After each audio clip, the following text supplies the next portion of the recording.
वसुदेवसुतं देवं कंसचाणूरमर्दनं देवकी परमानंदम कृष्णं वंदे जगद्गुरु कृष्णं वंदे जगद्गुरु।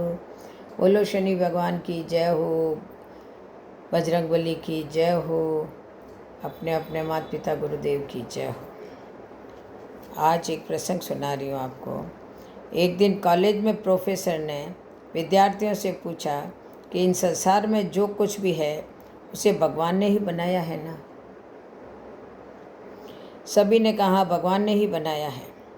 प्रोफेसर ने कहा कि इसका मतलब ये हुआ कि बुराई भी भगवान की बनाई हुई चीज़ है। प्रोफेसर ने इतना कहा तो एक विद्यार्थी उठ खड़ा हुआ। उसने कहा कि इतनी जल्दी इस निष्कर्ष पर मत पहुंचिए सर। प्रोफेसर ने कहा क्यों? अभी तो सब ने कहा कि सब कुछ भगवान का ही बनाया हुआ है, फिर तुम ऐसा क्यों कह रहे हो? विद्यार्थी ने कहा कि सर, मैं आपसे छोटे छोटे 2 सवाल पूछूंगा, फिर उसके बाद आपकी बात भी मान लूँगा। प्रोफेसर ने कहा तुम संजय सिन्हा की तरह सवाल पर सवाल करते हो, खैर पूछो।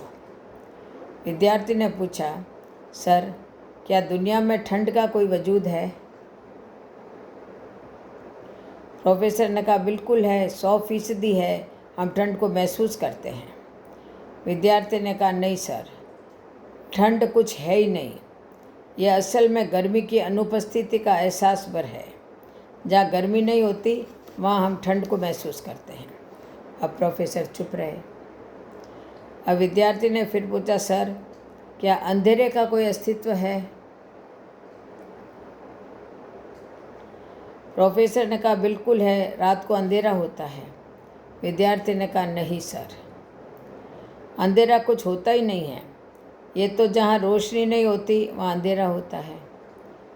प्रोफेसर ने कहा तुम अपनी बात आगे बढ़ाओ। तो विद्यार्थी ने कहा सर, आप हमें सिर्फ लाइट एंड हीट, प्रकाश और ताप ही पढ़ाते हैं। आप हमें कभी डार्क एंड कोल्ड, अंधेरा और ठंड नहीं पढ़ाते। फिजिक्स में ऐसा कोई विषय है ही नहीं। सर ठीक इसी तरह ईश्वर ने सिर्फ अच्छा बनाया है। अब जहाँ अच्छा नहीं होता वहाँ हमें बुराई नज़र आती है। और बुराई को ईश्वर ने नहीं बनाया है, ये सिर्फ अच्छाई की अनुपस्थिति भर है।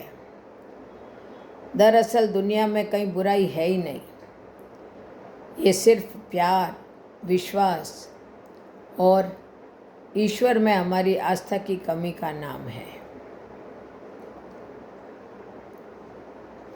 जिंदगी में जब और जहाँ मौका मिले अच्छाई बांटिए, अच्छाई बढ़ेगी तो बुराई होगी ही नहीं।